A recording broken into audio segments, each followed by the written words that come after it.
Bonjour, ici Stéphane Tremblay et bienvenue à Mise à jour. C'est bien connu, sur cette planète, il y a beaucoup de misère. Mais fort heureusement, il y a des gens qui s'en préoccupent. C'est le cas notamment au Saguenay-Lac-Saint-Jean, où certaines organisations tentent d'aider les gens dans les pays du tiers-monde. C'est le sujet de notre émission d'aujourd'hui, la solidarité internationale. Pendant une dizaine de jours, jusqu'au 15 novembre, se tiennent les Journées québécoises de la solidarité internationale. En abordant les grands enjeux internationaux, elles visent à promouvoir la solidarité internationale et l'engagement citoyen pour un monde plus juste. Mise à jour présente cette semaine deux organismes de la région engagés dans l'aide au développement, la Fondation Culture à partager et le Centre de solidarité internationale du Saguenay-Lac-Saint-Jean.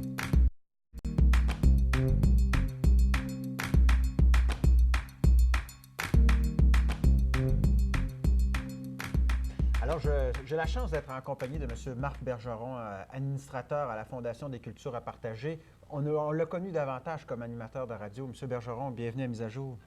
Merci de me recevoir. C'est un plaisir. M. Bergeron, Fondation des Cultures à partager, c'est quoi la mission? Fondation parlementaire Culture à partager, c'est là qu'est la nuance. La mission, c'est l'alphabétisation, développer l'éducation dans les pays en voie de développement via le Québec. Je vais vous raconter une petite histoire. Il y a de ça 11 ans, Mme Blackburn, que tout le monde connaît ici. Ancienne députée de Chicoutimi. Ancienne députée, mais surtout ancienne éducatrice parce qu'elle a enseigné lorsqu'elle était jeune, est en mission à Madagascar. Et elle rencontre M. Jacques Couture, qui lui aussi a été ministre à l'Assemblée nationale. Il était là comme enseignant et elle se rend compte que dans l'école, il n'y a pas de livres. Dans la bibliothèque, il n'y a rien. M. Couture lui dit, ce serait peut-être une bonne idée si on pouvait prendre des livres du Québec et les amener à Madagascar. Madame Blackburn dit, certainement, on va essayer. C'est comme ça que ça a commencé. Elle retourne à Québec. On cherche à recueillir 5 000 livres. On en recueille 50 000. Mais là, on se retrouve avec 50 000 livres. Qu'est-ce qu'on fait avec ça? Un an plus tard, la Fondation naît. Et depuis ce temps-là, elle envoie des livres un peu partout. D'abord, ça a été Madagascar, il y a eu le Mali, il y a eu le Burkina Faso. J'entendais Mme Bourgeois tout à l'heure. Vous voyez, eux s'occupent des adultes. Nous, on essaie de s'occuper des tout-petits parce qu'à l'école, c'est là qu'on apprend l'éducation. Et l'éducation, c'est la liberté. On a besoin de livres et c'est notre mission. Mais donc, d'une part, ce sont les pays de la francophonie. Oui, bien sûr. Et d'autre part, les livres sont recueillis de quelle façon? Bon, alors, ce sont les gens qui viennent nous porter les livres. Ces livres, ils ont plusieurs vocations. On veut donner un deuxième souffle, Mme Piquette vous le dira tout à l'heure, un deuxième souffle aux livres. Il y a ceux qu'on recycle pour envoyer là-bas. Il y a ceux qu'on conserve, qui sont d'excellente qualité, mais qui n'ont aucune valeur pour les gens dans les pays en voie de développement. Alors, des livres des livres de recettes, par exemple, que vous et moi, on pourrait acheter, on les conserve, on a une librairie et les prix sont ridiculement bas. On a aussi le papier. On recycle le papier. Tout le papier, on a une association avec Coder qui récupère tout notre papier. Écoutez, c'est des tonnes de papier à chaque année. On offre aussi aux groupes communautaires. Il y a des gens qui forment des groupes communautaires, des jeunes, par exemple, qui veulent avoir une bibliothèque qui les concerne. Bien, si on peut leur donner un coup de pouce, on le fait avec ces livres. Mais ces livres, est-ce que ce sont des livres davantage pédagogiques ou divertissants? Non, il y a un partage de la culture aussi. Bon, j'écoutais tout à l'heure en m'en venant M. Laferrière qui a gagné le prix Médicis. Bon, c'est un Haïtien. Il est aussi québécois.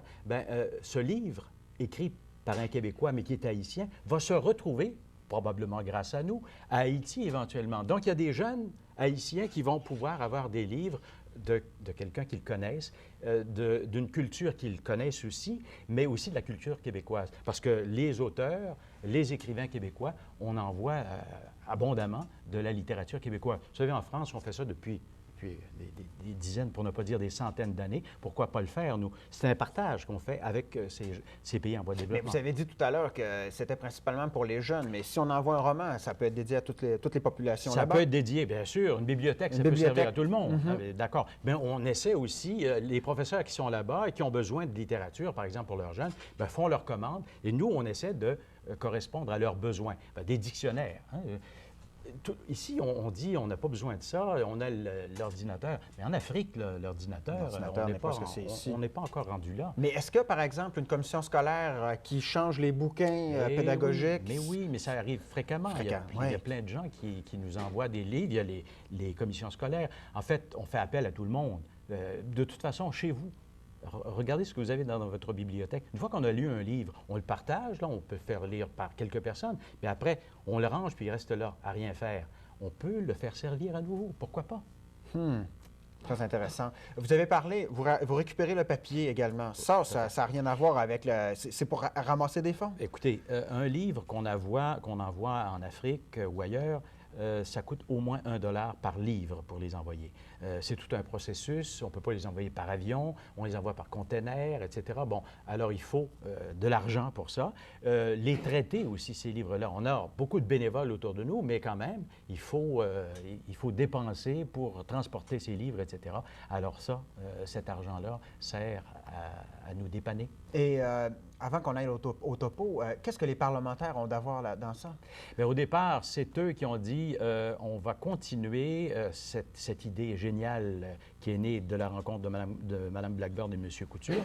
Alors, ils épaulent, parce que pour entrer dans un pays avec un conteneur, vous et moi, ça ne fonctionnerait pas. Il faut qu'il y ait des ententes avec les parlementaires de chacun de ces pays pour permettre de dédouaner les livres et que ça ne coûte rien. Parce que si vous envoyez un conteneur de livres et que ça vous coûte le même prix pour le dédouaner que ça pourrait coûter ici au Canada, il n'y a plus d'échange possible. Alors, il faut ouvrir des portes et ça a ouvert des portes.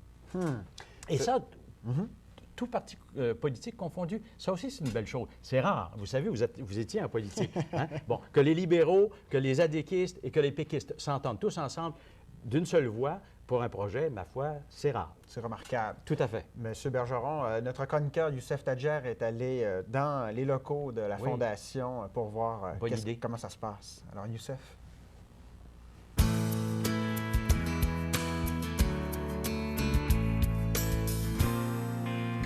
Ici, sur la rue des Aublats, la mission de la Fondation demeure la même.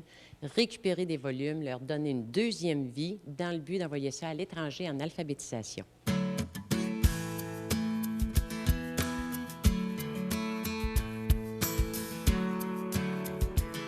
Parce qu'on sait que c'est une mission humanitaire dans le but d'envoyer des livres dans les pays en voie de développement. On sait que les livres ont un deuxième souffle.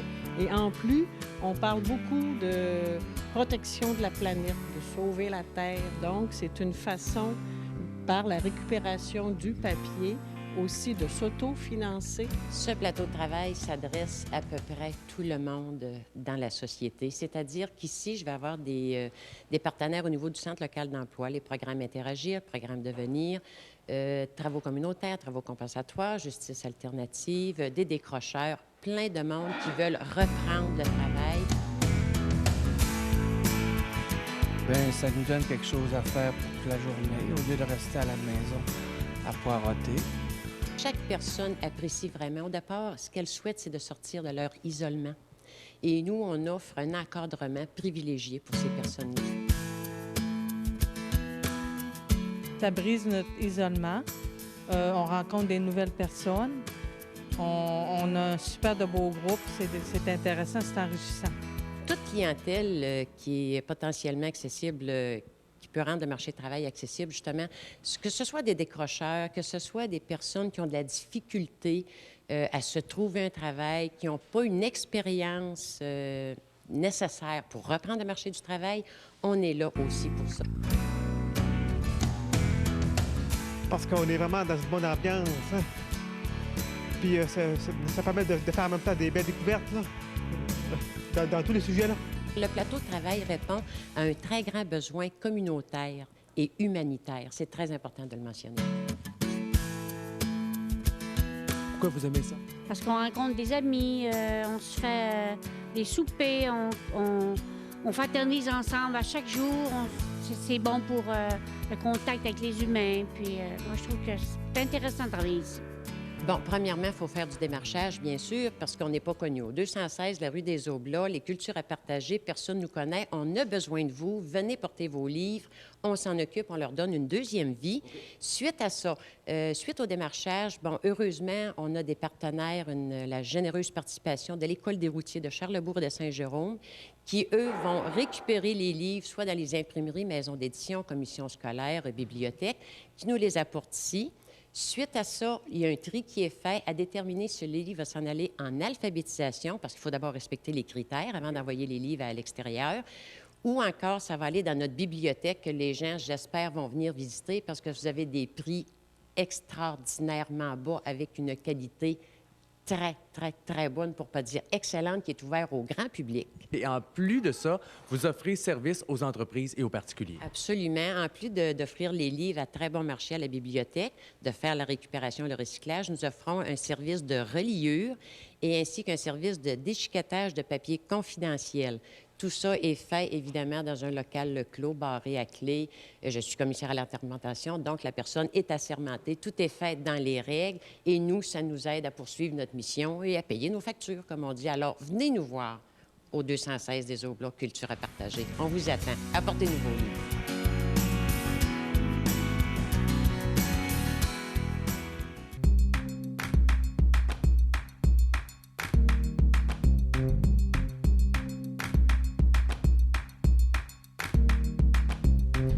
Monsieur Bergeron, bien que cette initiative des cultures à partager a démarré au Saguenay-Lac-Saint-Jean, c'est pas juste ici que ça se passe. Non, il y a 3 centres de tri. Il y a le nôtre ici, qui est, je dois le dire, le plus important, celui de la Montérégie et du Bas-Saint-Laurent. Mais la tête de pont, c'est Montréal.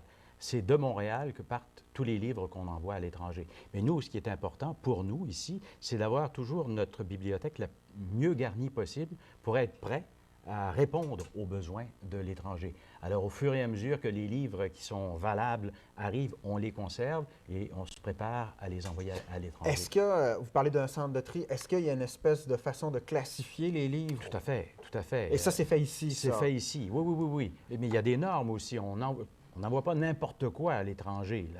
Les gens qui ont besoin, en Afrique ou ailleurs, vont nous dire on a besoin de tel type de littérature, etc. Ah, eux peuvent vous-même vous passer des commandes? Tout à fait, tout à fait. C'est un échange, là.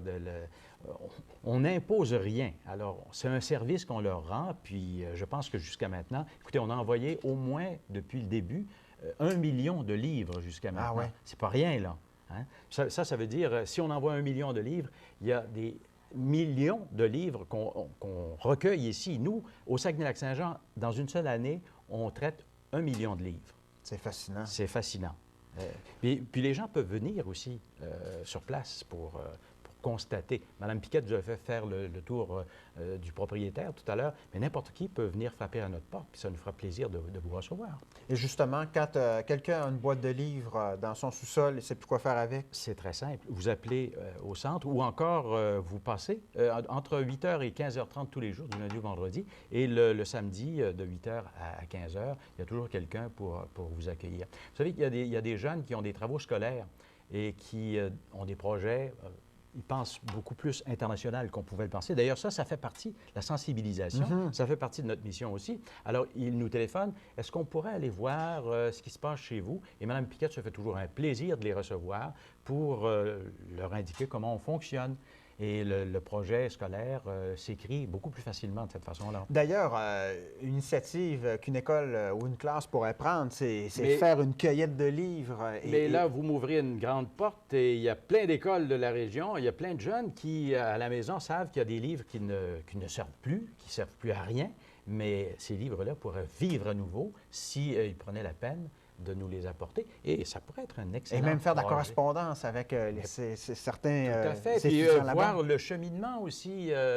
J'écoutais Mme Bourgeois tout à l'heure. Il y a un lien des jeunes. On envoie des jeunes en Afrique pour leur montrer ce que c'est que le développement international. Mais on pourrait aussi suivre ces livres-là jusqu'à leur destination.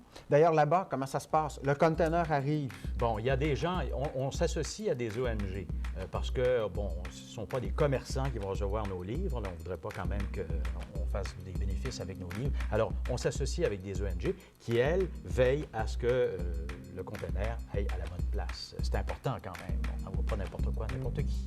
Bien, M. Bergeron, c'est tout le temps qu'on a. Ça fait un plaisir. Alors, je pense que le message est clair. S'il y a une boîte de livres à quelque part qui traîne dans les maisons de la région, vous savez où les envoyer. On sait maintenant où les envoyer et ils vont avoir une deuxième vie. Merci beaucoup pour votre travail. Je vous en prie.